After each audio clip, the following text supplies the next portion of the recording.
Who of you does something for the physical fitness of their body? Do you do something to stay physically fit? Luckily, that's relatively widespread. Today I'm talking about the kind of fitness that is much more important and life-changing than anything you could do for your body. First of all, a quick history of fitness. Who knows how long this has existed among us, that people exercise to stay healthy?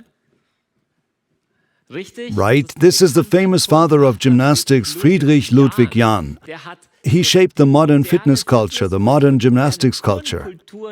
In 1810, he prescribed masses of people in Berlin, mainly male citizens, to do gymnastics exercises. And do you know why?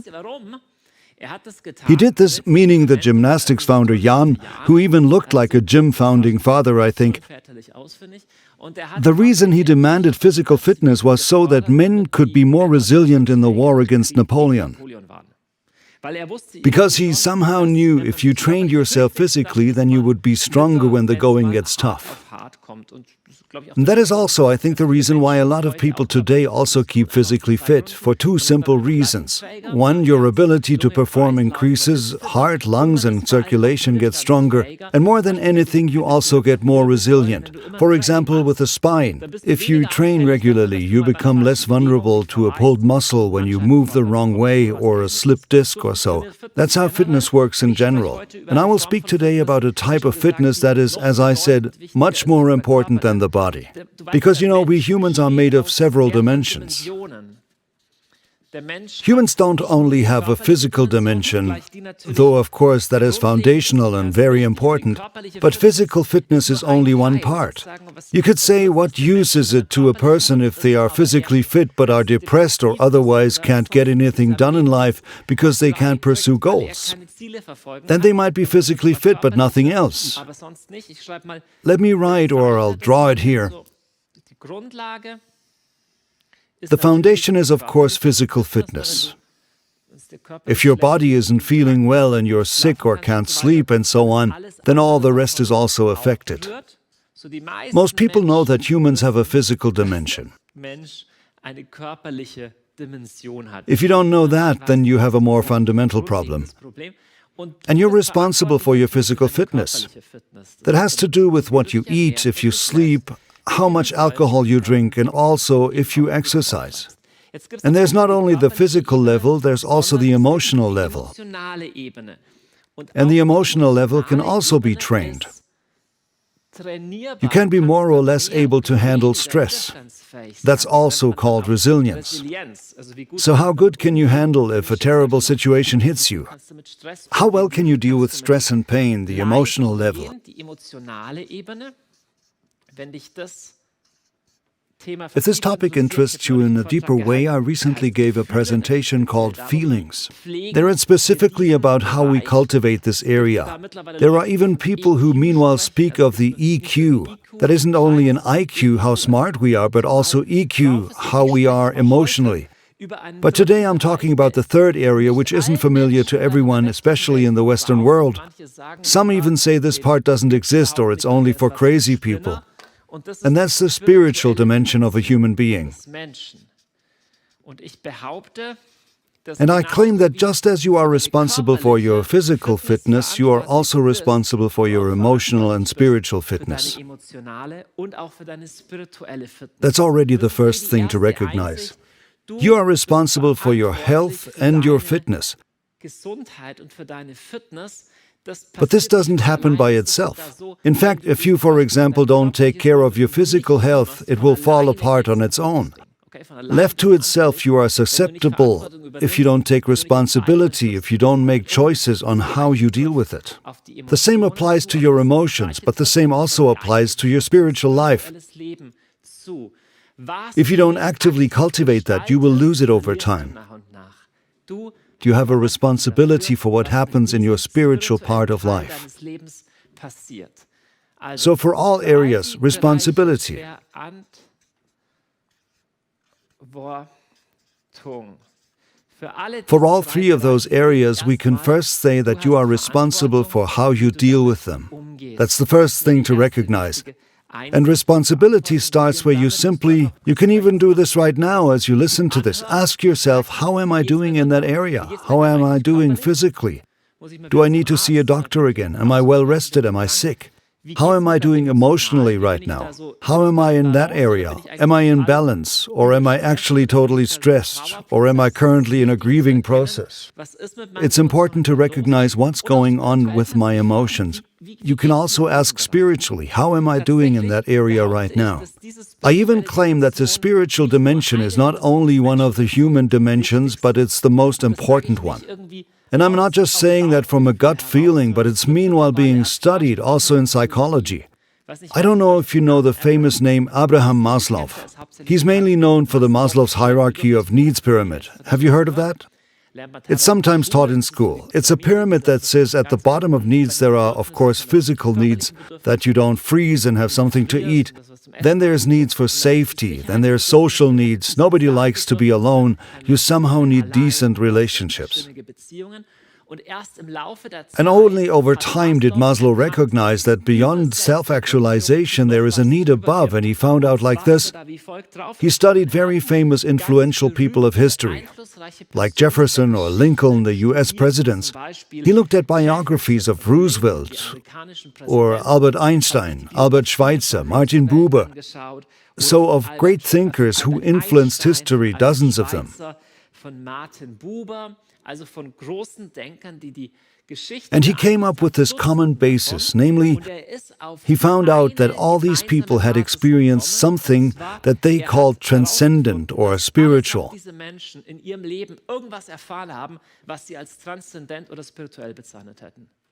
Somehow this is my calling or a realization there is a higher purpose or there's something divine. And he bit by bit came to realize that the spiritual dimension of humans is absolutely crucial. I'll read you a quote. Without the transcendent, meaning the higher thing, that which isn't only body, not only emotions, but above that, without the transcendence, humans become violent, hopeless, apathetic. We need something greater than ourselves in order to feel reverence. Meanwhile, there is a book of the studies of Dana Zohar and Ian Marshall. The book was published in the year 2000. It's called SQ, so Spiritual Intelligence. They found out in their studies that in order for a person to use their IQ, so their intellect, and their EQ, so their emotional behavior, with others, they need something the scientists call SQ, so spiritual intelligence. Very famous also is Carl Gustav Jung, a famous student of Sigmund Freud. Sigmund Freud had strongly rejected religion and said it's all foolish and such. Carl Gustav Jung said towards the end of his life that he can't remember a single patient who was healed from a psychosis or other severe mental illnesses without something with God, a spiritual dimension, transcendence, or something supernatural playing a role. Carl Gustav Jung said that. It means if someone tells you that all those psychologists don't believe in such things, it's not even true. Today they say that people who have a spiritual connection, who live their spirituality in an integrated and healthy way, deal better with psychological crisis, heal faster, and have better well-being. And it's even increasingly believed by psychologists that this is a crucial dimension of human life.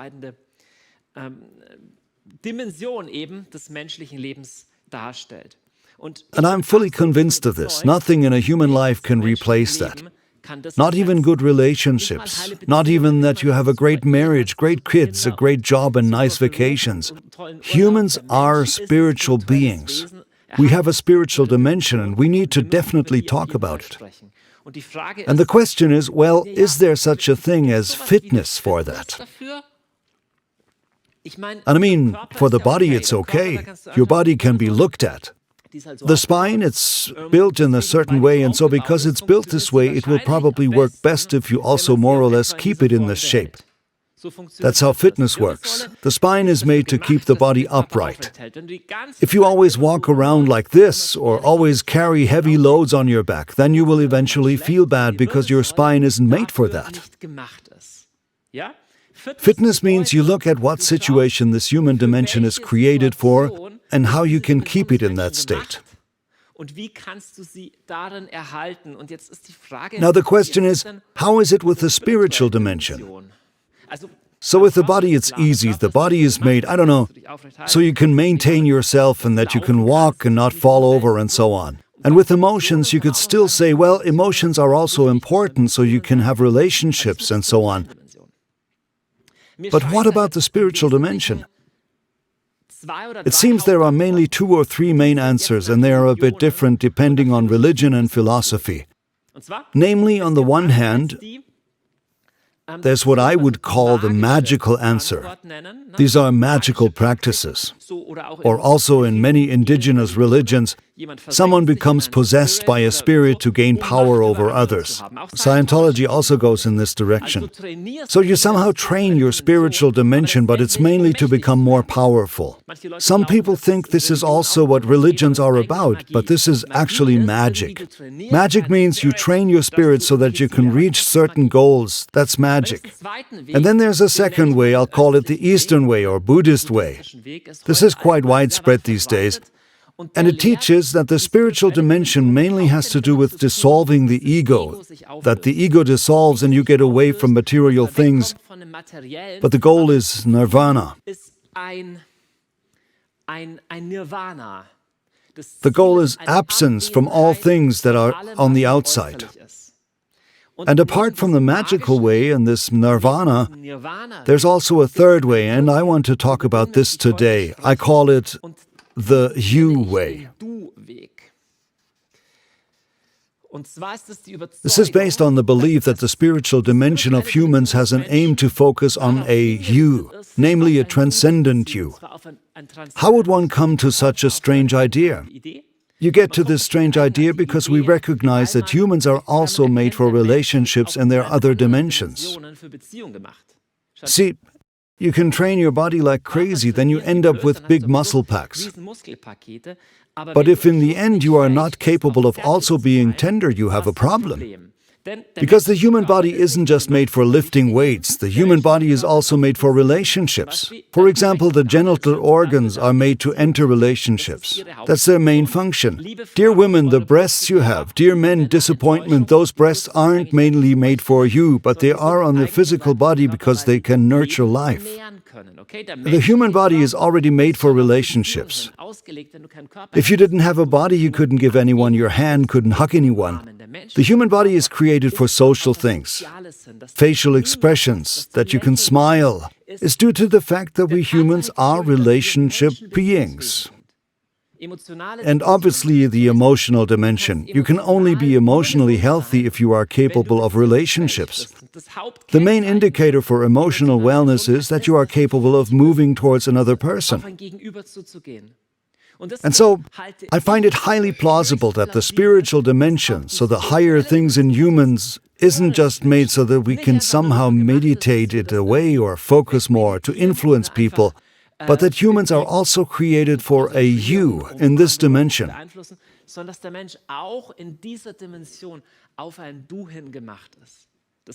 I can't prove this. Different religions have different answers to this, but it's what I believe.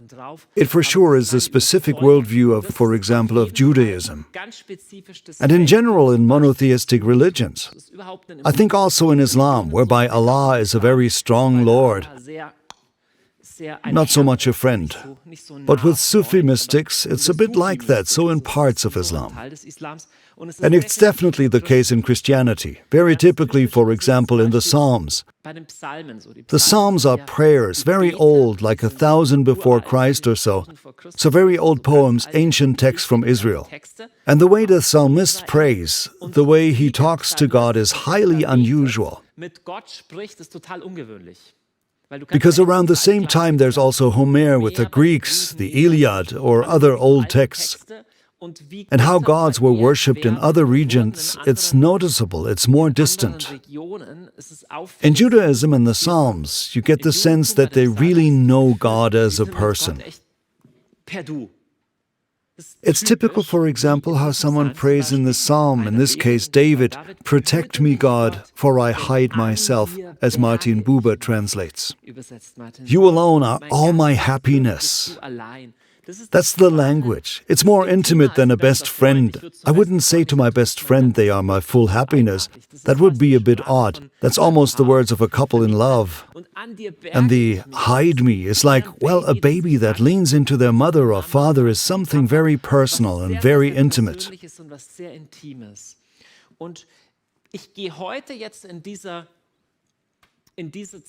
And for today, in this talk, I'm assuming that humans are made to open themselves up to this spiritual dimension, this higher you. And I think that just as humans would be totally lonely if they are only physically fit but incapable of hugging a baby or incapable of a kiss, in the same way humans will totally live apart from their destiny if they can't open up themselves to the greater you. At least that's what I think.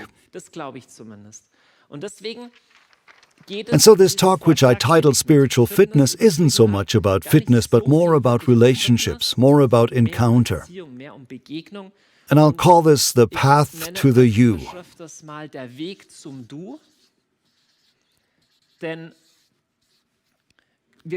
Because we will see that the way we live relationships between humans and the way we live spirituality have a lot to do with each other. They even have everything to do with each other if we believe that there's a godly you we can have a relationship with. And that's my conviction.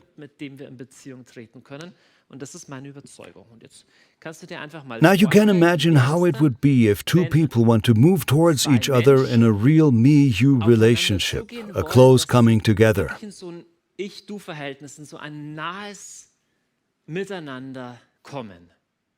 It seems that this requires 6 steps. I'll just list them for you. It's not a complete list. There might be more or less points. But I find these 6 points important. Imagine a couple decides tonight we want to really talk deeply to each other. I want to listen to you and you will listen to me. What's the first step for this to happen? The first step might not be so intuitive, but the first step is that you say no to something else. It means at this moment I can only talk to this person. So I need to say no to other options. I need to put my phone away or turn it off, otherwise I can't talk to you. I also need to, when I want to open up to the one person, one marriage, one love, then I need to also say no to other options. That's the first step. I need to say no to something else so I can talk to you undisturbed, so I can meet you. What's the second step? Imagine, maybe you were in a situation like this once. You're finally sitting across from each other at a dinner, and the other person asks, "How are you? Share about yourself." And you realize you're not actually present. In your mind, you're still totally at work, or you're already thinking about the next project. You're actually still totally stressed. Women often notice this better than men. You're not actually present at all. Where are you in your thoughts? The conversation I often have with my wife. The second step is to be present with yourself. You can only be with the person if you are also present with yourself. Otherwise, you're not available. You can't be grasped. And maybe you find the expression a bit poetic, but we aren't always really with ourselves. Sometimes we're outside ourselves. Sometimes we're somewhere in thought. To be with ourselves isn't always the easiest thing for us, especially if we're currently in a scattered time with a lot going on. To be with yourself is the second step. The third step is, imagine you're now sitting across from your boyfriend, your girlfriend, your husband, your wife, whoever you want to talk to. What inner posture do you need? Now the conversation starts. It's the posture that is rare to find but is the most important basic mark of love, that you can listen. Imagine you sit down and immediately start rambling on like many people do. Without listening, you won't develop a real openness for the you. Being open for the you always also means a will of, okay, I want to really listen to what comes from you. And hearing, not just analytical listening. I'll listen to you carefully. That was a grammar mistake. Analytical hearing. But relationship-building listening, there's something holistic about it. I can tell you that it's hard for you to talk about that. I sense that it still hurts you. This is holistic. And of course, it's not just to be done with the ears, but also our feeling and with seeing, and maybe smell and touch. This posture really has to do with observation. I like the word observation very much. Because in German it is put together with two words, true and taking. True means whatever I hear from you right now, whatever is coming from you, I take it as truth. And it is before I judge it. I take it as true and receive it. I don't just let it rush past me like I don't care, but I receive it. Observation. But then, of course, comes the moment where I want to answer or also say something about myself, and where I connect what I'm saying to you. So I don't just tell you something like reading from a phone book or tell you something you don't actually want to hear, but I say you. Saying you. I address the other person and say, hey, this is important to me, or this is my answer. This is what it stirs in me. I feel this way. That's how deeper conversation is possible when I say you and when it comes from the heart and not just the head or from a sense of duty.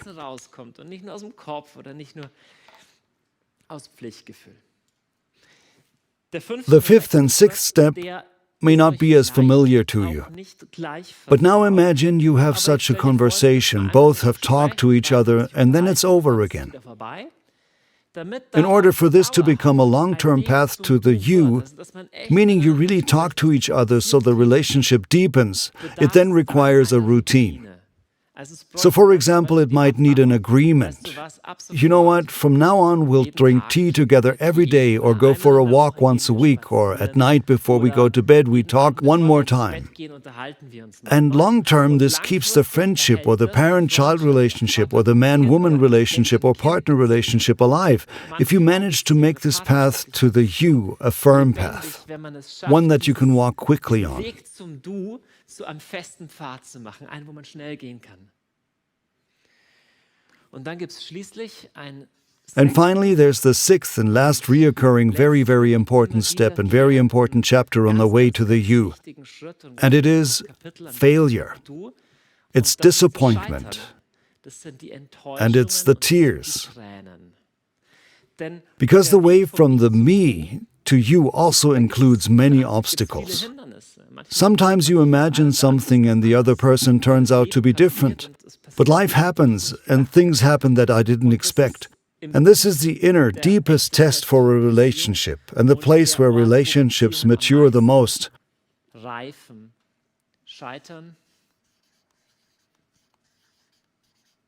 Failure, disappointment, and tears. Often those are the times where you learn the difference, namely, whether you really have met the you, the other person, or if you just wanted to have a nice time for a while. And I'll claim that, well, everything in life revolves around that. And as Martin Buber says, all true life is encounter. And I also believe that all spiritual life is encounter. There are completely different concepts of it. Some will say, no, spiritual life, that just means to retreat somewhere or come into harmonious frequencies of the universe, or empty yourself from everything, or concentrate, learn to be calm, that you're more effective at work. But those are other paths. The path we're talking about today is a path to the you, a path of love. And I think it's therefore also a holistic path, because humans are made for the whole package, emotionally and physically, for a me and you, another person, relationship and love.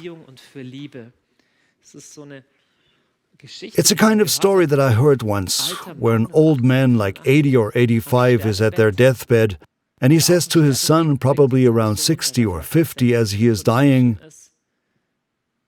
"Say, son, you know that I loved you very much all my life." And the son asks the dying father, "Then why did you never tell me?" And the pain that we sense in this story shows a life apart from relationships is a lost life. All true life is life in relationships. What is life made of if you don't have relationships?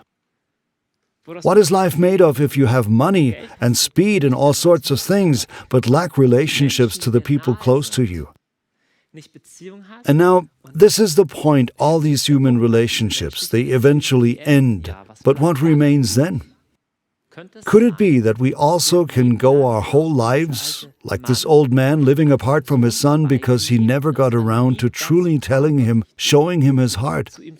Could we also live a whole life apart from God, who desires close relationships with us? I believe so. You can live alongside each other in the world without having relationships or deep relationships. And it seems to me that this can also happen to our spiritual lives, our lives with God. And I even think that it's very, very often about this very thing. Now just think about what most people around us think of as Christianity. And I ask myself, is that it? Or is it something quite different? And I've got a feeling that it's mostly something very different. It mostly has something to do with a function or with being right about something. So function, I do this and that, I don't know, it's tradition, it's just part of things, or just have to do such and such. Or it's just in our heads, where we're thinking something is true.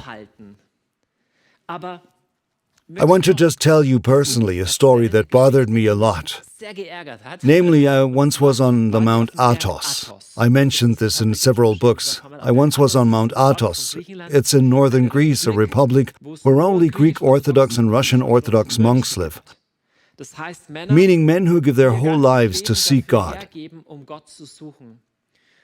And we hiked for days from monastery to monastery, and it's quite impressive because they get up in the night and pray and fast. And I had a long conversation with a young Orthodox monk.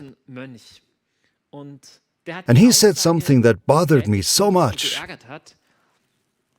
He said, Western Christianity, he meant everything that isn't Orthodox, had lost their spirituality since almost 1,000 years. And I was like, what? No, I said, wait a minute. We also have stuff in Western Christianity, don't talk so negative. And I'm not saying he's right. But I think that if spiritual life is about this, a spiritual journey, a spiritual path more and more towards this you, then I think that we have an absolute mega crisis in Western Christianity. I'm just asking. So in Orthodoxy, it's fully clear, a monk or starets, a spiritual teacher, they are a spiritual master. Not because he studied it, because you can't study that. But he is that because he embodies it, because he suffered and experienced it in his life. And that's why he can pass that on. Are we aware in Western Christianity, do we understand that someone who walks with God is a spiritual master? I often feel like the thing we call theologian or pastor or father mainly has to do with administration, a lot to do with head knowledge and not so much a spiritual role model or someone who went this path before us. It's not at all about pointing fingers at someone. But I believe that we in the West are so in our heads, it's all about our minds, all about the outward things, that this is foreign to us. And I'm really searching, what is the spiritual path behind the walk of Jesus? What is the spiritual path of what the Bible writes about? What is the path how my heart becomes wider? I'll show you a statistic that I find truly shocking, and then we'll get to the practical parts. Christian Schwarz, the author who is known in theology and is a sociology expert, he wrote these books, Natural Church Growth, Natural Church Development. He studied thousands of Christian churches around the world. He wrote a new book called God is Unbreakable. And in it, he listed a statistic. So he asked Christians how long they have been active believers. So only Christians who said at some point in their lives, I've decided such, and 10 years, 20 years, 30 years later. And he asked them, how important is it for me to go to church? How much does my prayer life give to me? And how much influence does my faith have on my whole life? And what do you think the statistic looks like? Here it comes. The statistic looks like this. On the left are people who just became Christians. They practically say at almost 90% times of prayer are an inspiring experience for me. 90% say that. Now you could say the longer you walk with God, the better it should get, because the relationship to God gets more intense. But the opposite is true. If they were Christians for 9 years, it's significantly worse. After 10 years, 20 years, only about 60% say that times of prayer are an inspiring experience for them. No, I'm not saying that I have a simple answer to that, but I think we have a deep problem in this point. Because if it's true that people in the most final and deep sense are made for relationship to God, then the question of how we can grow in this connection becomes absolutely decisive. I have a theory that all 6 points apply one-on-one to our relationship to God. And I want to go through them point by point with you in a practical way. What can you do in your daily life? Have you noticed there are no ads on this channel? This is the only one. There's one reason for that. This channel is funded by donations only. If you want to help us to continue with this work, you find everything about supporting us below in the description. Now enjoy the rest of the video. First step, saying no. First step, saying no. I want to quickly introduce another image. Imagine this is the soil, and you want something to grow there. For example, you want that your spiritual life grows. What's the first step? The first step is that you put a seed in the ground. And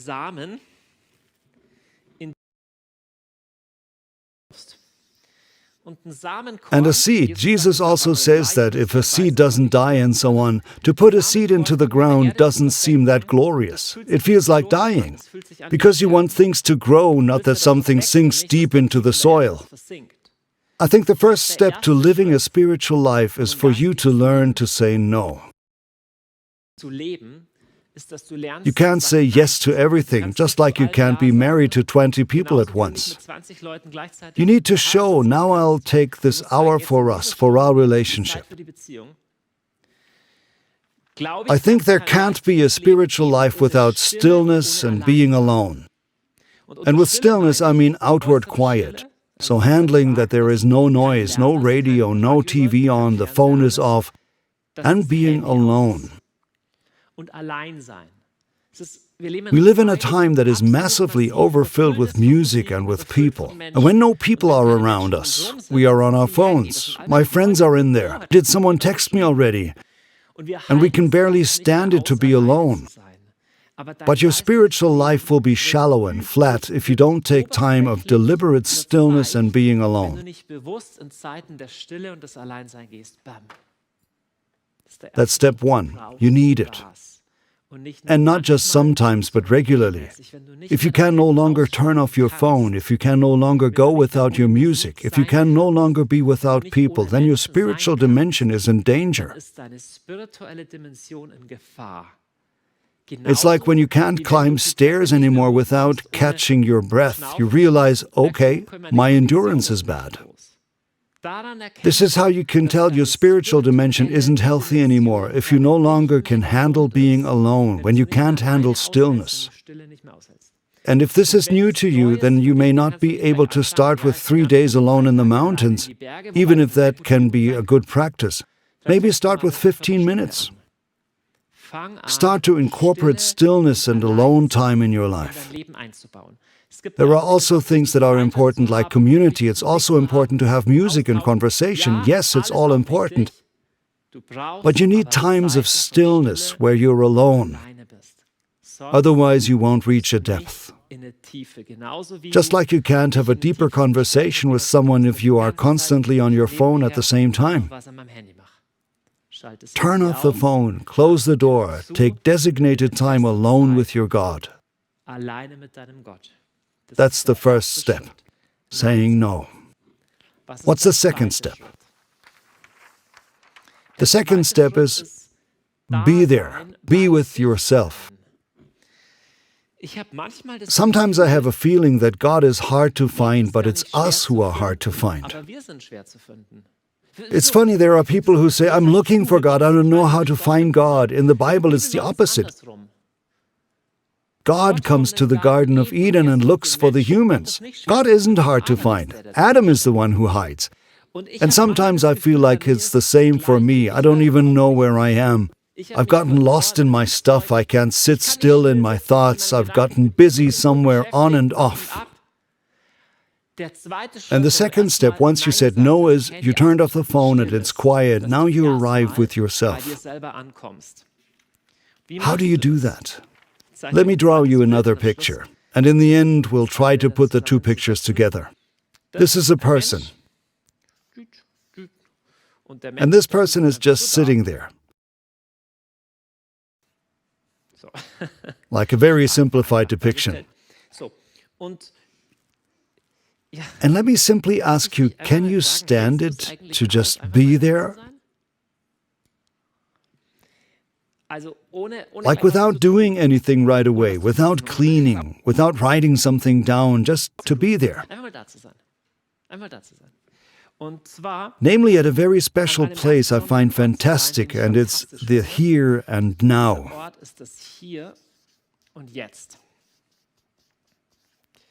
Because here and now is the real world, the only reality. And you'd be amazed how rarely we are there. Now you could say, where else am I but here and now? And of course I'm here and in the now. So for example, I could be on vacation already in my mind because I'm so excited for the vacation. It means I'm not really here. I have already checked out on the inside. But you could be somewhere else in your mind. Your thoughts could be in the past or the things that were then. Yeah. Or you're excited and thinking already about the next project. There are people who almost only think of the future.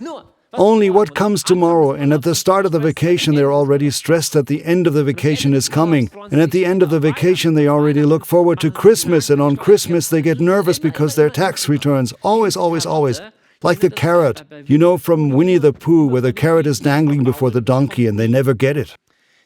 I have good news for you. In the here and now, there is peace. And you know who else is in the here and now? God. There's a wonderful story with Moses. God meets Moses in the burning bush and stands before him and says, I am that I am. I am here. And God doesn't mean I'm nowhere else in Jerusalem or in Egypt, but He means right here, in the middle of the desert where you are standing, that's where I am. And He doesn't mean just on the Sabbath or once a year. Right in this moment, now I am here. God is in the here and now. The only problem is you're almost never there. You're somewhere else. Again, in a relationship, it's the same. If you're never really present but in thoughts someplace else, then you're not tangible for your partner. They can't grasp you. That's not a deep relationship. And with God, it's the same. So the second step is to endure to just be present. And what can help massively with that is, your thoughts are often not in the here and now. They just fly around all over the place. You know what is here and now? Your body. So you can't beam your body away. So your body is very important even in your whole spiritual life. In the New Testament, Paul once says the temple where you should pray is your body. Like what? So in old religions, the people went to a temple to meet God there. Paul says in 1 Corinthians 6, your body is the temple of the Holy Spirit. That's the place where God wants to meet you. May I ask, how well are you in touch with your bodily reality? Do you even feel it? Are you reconciled with your body? Do you feel what is going on in your body? Or do you always beat it up? Do you have to numb it? Do you always put yourself away on the inside? Because that's the place where God wants to meet you. Because only if you're with yourself, you'll be capable of relationships. If you're only in your thoughts, then you are not reachable. There are so many people who only are in their thoughts, surf all day on the internet, they are so in their heads and overwhelmed in relationships. And it's even worse when you're no longer available for God because He's your loving counterpart. He desires to be close to you, right here in this place. What's the next step? We said in human relationships that observation is this attitude, I'm all ears, I'm hearing what you say. And in spiritual life, that's the next step. The first is turn off the phone, be still, close the door. Second is to arrive on the inside, take a deep breath. Okay, now I'm here.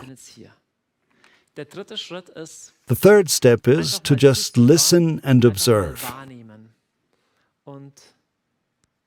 And I'll draw a little speech bubble here. I'll write observe inside.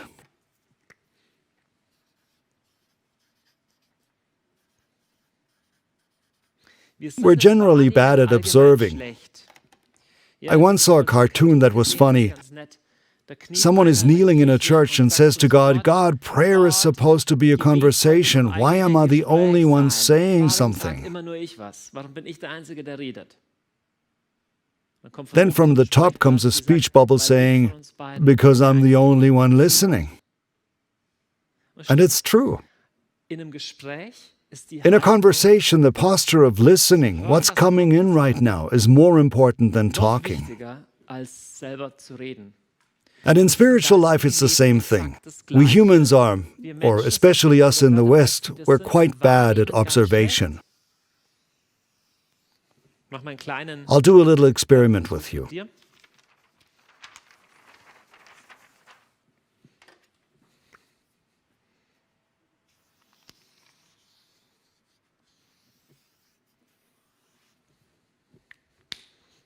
What do you see here? Okay, nobody dares to answer because they know it's a trick question. Possible answer would be a black square. Who saw a black square? Okay, a few of you are honest and dare say so. We can interpret this as a black square. But you could also say it's a white sheet of paper if you look closely with checker lines. With some black lines of different thickness, some connected, some not. So you could describe precisely what's there, but we usually tune all of that out and say the first thing we recognize is a square. And in the same way, I think we tune out a lot of things because we see what we want to see. And in spiritual life, it's one of the most important postures to learn how to observe. And if you can't do that, just practice going out into nature, like in the forest 1 hour, and you will realize how hard it is. Namely, go to nature in a forest and don't think, well, there's squirrels. Oh, a red-tailed Milan. I don't know, probably doesn't even exist. Or in an analytical way, aha, nature, thinking like that. But just go to nature and see what is there, with a sense of wonder. And I think this perspective to just observe, to just be all ears and eyes, also has a lot to do with an open attitude towards God. I came across a passage once again in the Psalms. We like to look at how people pray in the Psalms, and here God says in this psalm, "Be still and know that I am God." That's an interesting verb in Hebrew. It says, let go. Rafah is the verb, and Rafah means to let the wings low.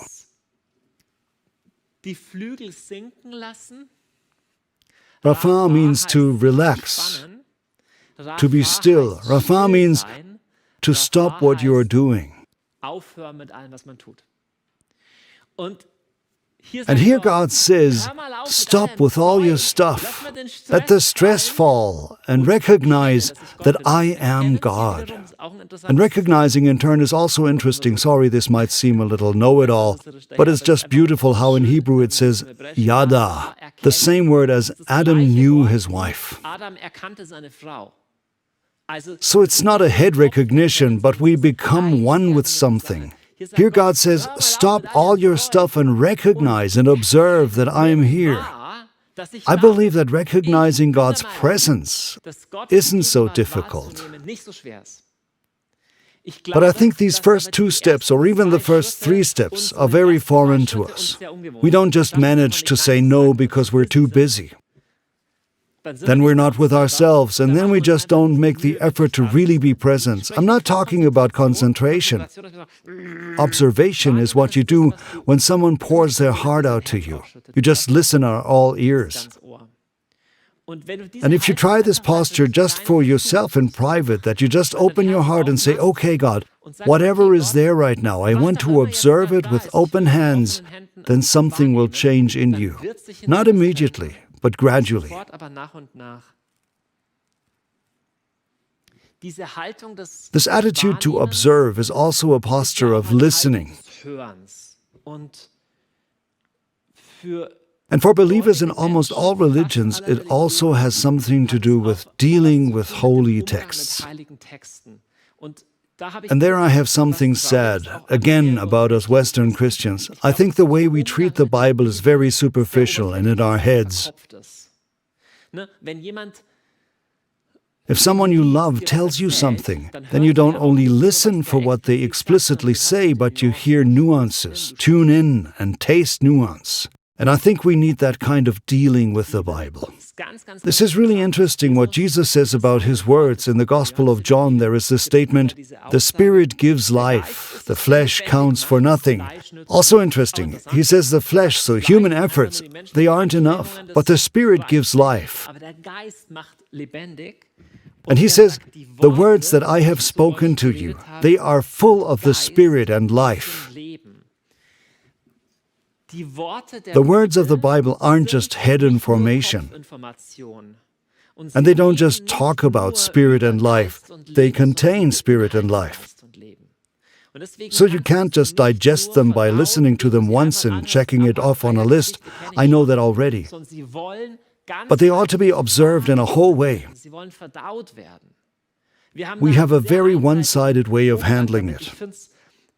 I find it remarkable with what reverence Muslims treat the Quran. You can't put the Quran on the floor, you kiss it. There are so many Muslims who memorize the whole Quran. I know few Christians who even know one book of the Bible by heart. Or I think of Jews who have a festival dedicated to this each fall, Simchat Torah. It means delight in the Torah, where Torah scrolls are carried around and kissed, where kids sometimes are given little Torahs that are coated in honey so they can taste and see how sweet the Word of God tastes. It's very holistic. And they dance. And the Word of God is celebrated. It's not just about head knowledge, not just theology, not dogma, but a holistic observation of these words.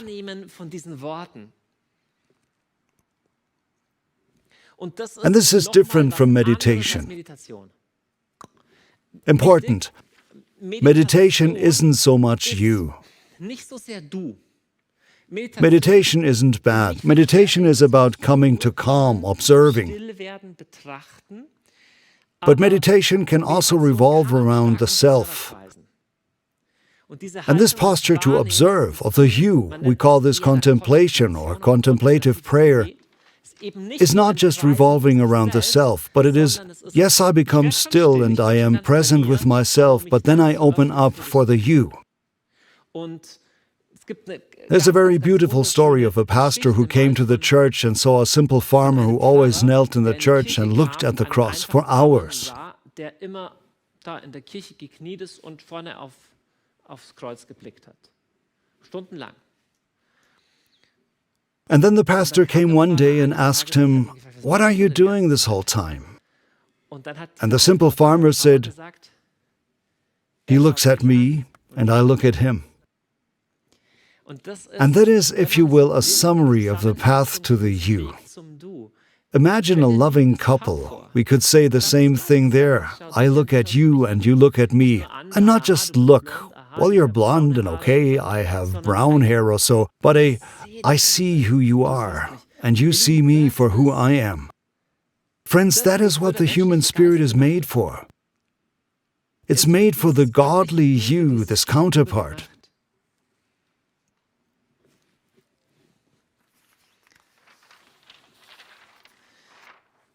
When this seed is in the ground, this conversation between you and me, then the next step is to just say, you. So if we say, you come here to a quiet place and observe, say, you. You can tell, I'm not giving you a structure or a rule, this is how you must pray or so.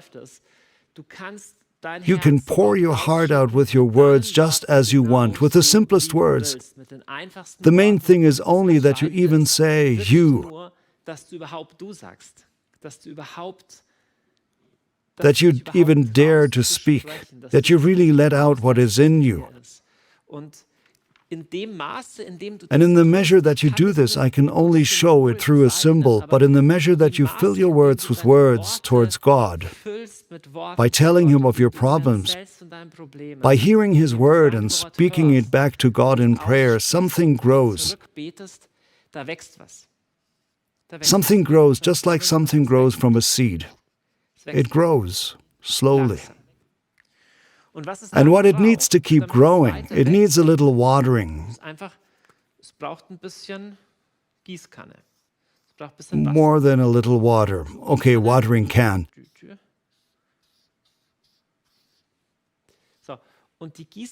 And the watering can has a lot to do with routines.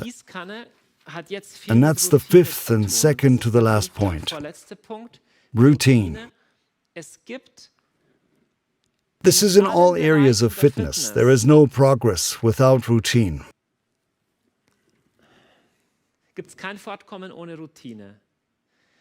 And in physical fitness, that's clear. If I told you, like, I'm totally a jogging person, so running and jogging is my life, and you'd ask me, okay, Johannes, how do you do that? And I said to you, I read a book about it. And it convinced me. And then you say, well, okay, convinced, but how do you jog now? I don't need to really jog now. Well, sometimes if the bus drives away from me, then I might jog quickly. You'll never become a jogger that way. You'll never get fit. You only become fit if you can say, I don't know, on a Tuesday, Thursday, Saturday, I go running 3 times a week. Or I go twice a week to a fitness studio. And that also applies to your spiritual life as well. It really applies. Whatever you don't fix in time and space will most likely not happen. So if you can't say, when is this actually happening, there will probably be no growth. And if you think of the watering can, then please think of 168 hours. I've explained this so many times, so if this bores you, you can close your ears for a second. Your week has 168 hours. And what you do with those hours has an impact on your spiritual life. You can pour on the field of your spiritual life distractions, media, dirt, gasoline, all sorts of stuff, and wonder in the end why it's a desert and nothing is growing. Or you can, 168 hours a week, decide to have times of quiet, times with God, good things, good books, where you read the Bible.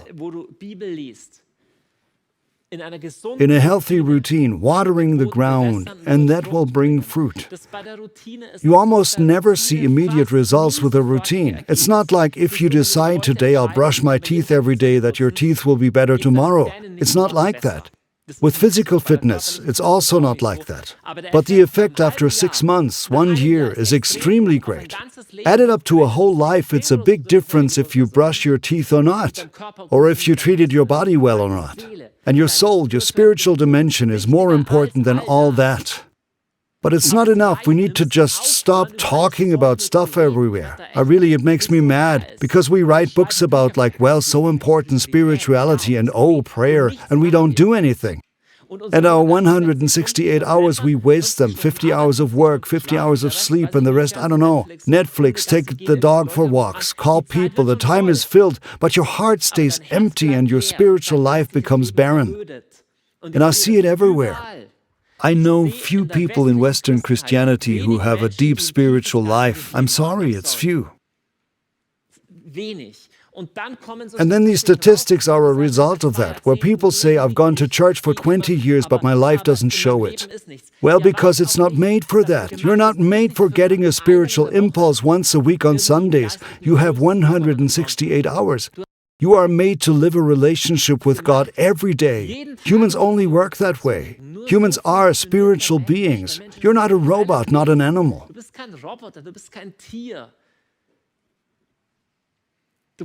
You need routine and need it regularly. I think it's remarkable, once again, how it's handled in monasteries. Maybe you find all that dumb and too strict and narrow. But in some monasteries, they still have the rule that if the bell rings and calls to prayer, you drop everything because that has the highest priority.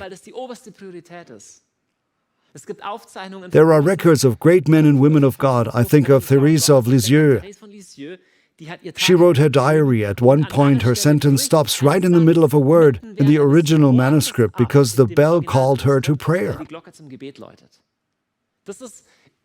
That is, or was, common practice in monasteries. Routines can be something dead. There are dead routines, but routines can also carry you. There are also routines that carry love. Also a relationship. If you say we have a routine, we regularly meet in order to talk, that can be life-giving, positive routine. And we humans are relational beings. And the good thing is, what became second nature to you, what is a routine, that also becomes more enjoyable. The routine also carries you more and more, so you need one. One last thing. I said that the way from the me to the you also always has to do with failure, tears, and disappointments. All else isn't true love. And if you look at this small plant, before it can bear fruit and before you see anything on it, it has to go through a dark period. And if I said to you spiritual fitness, it always means you'll feel great, you meditate a little, you pray a little, and your day will be great. That will sometimes be the case, but sometimes it also won't. There will sometimes be tears, disappointments, dry periods, doubts, and those are often the key times. Those are often the times where the seed grows significantly deep roots into the soil, or the plant has deep roots, and then bit by bit it grows upward until something visible shows up. The times of drought, of failure, tears, are by far not always the worst times. Often they are especially important and good times. They are important times. I want to close and summarize all these attitudes, all these steps, how you can open yourself up to the godly you. You could also simply say how you can pray in a story that Jesus himself experienced. And it's very interesting where the story is written because it's in the Gospel of Luke, chapter 10. And Jesus is asked there, what is the greatest commandment? Jesus says, the greatest commandment is to love God and love your neighbor as yourself. And then he tells the story of someone who is on his way to Jerusalem, and he, the Samaritan, sees someone who was beaten up. He stops, observes what they need, and takes care of them. And Jesus says, that's loving your neighbor. But the interesting thing is, that they don't ask how loving God works. Jesus doesn't say anything about that, but right after this parable, something happens. Namely, Jesus goes to a house where friends of his are, and a woman named Martha welcomes him joyfully. So Martha says, "Oh, Jesus, great that you're here." And then we read further, she had a sister named Mary. Mary sits at the Lord's feet and listens to his words. So you could say she sits down and listens. She sits and doesn't do anything else. We'll see in a moment that this bears conflict potential. But Martha was distracted by all the preparations that had to be made. She came to him and asked, "Lord, don't you care that my sister has left me to do the work by myself? Tell her to help me." Martha was so busy running around, and each of us knows Martha. We have her in all of us. She says, "What a waste. She's just sitting down and there's no progress." But it's astounding that Jesus clearly isn't bothered that Mary is just sitting there. Jesus replied, "Martha, Martha, you are worried and upset about many things, but few things are needed, or indeed only one. Mary has chosen what is better, and it will not be taken away from her." Friends, all of real life is relationships. And the thing is, it's not the point that Martha did anything wrong for serving. That's not the point. But Martha is so busy with the stuff that she passes by the one thing that was important. And all real life is relationships. And a relationship always means that you observe what is really there between me and you. And that's exactly what Jesus calls the one important thing. You can be like Martha, so busy doing good things. You can be so busy serving God that you forget God.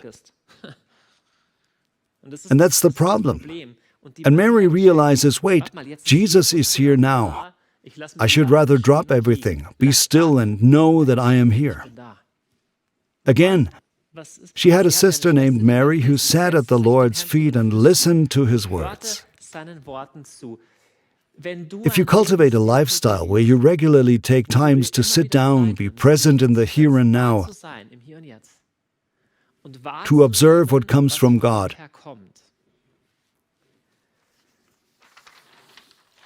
then your life will bear rich fruit. And that's the whole secret it's about. Jesus says, "Remain in me, keep the relationship. Keep the relationship and you will bear much fruit." And if you don't remain, you can do anything you want, serve all day, you can write books all day, you can try to change the whole world, it won't bear much fruit. All fruitfulness comes from the inside. All fruitfulness grows from the loving me and you between God and humans. And of course, this is a lifelong process. Jesus says, "From the overflow of the heart, the mouth speaks." The things that grow in secret will always bear fruit. Now I need to draw fruit. Here grow fruit and flowers.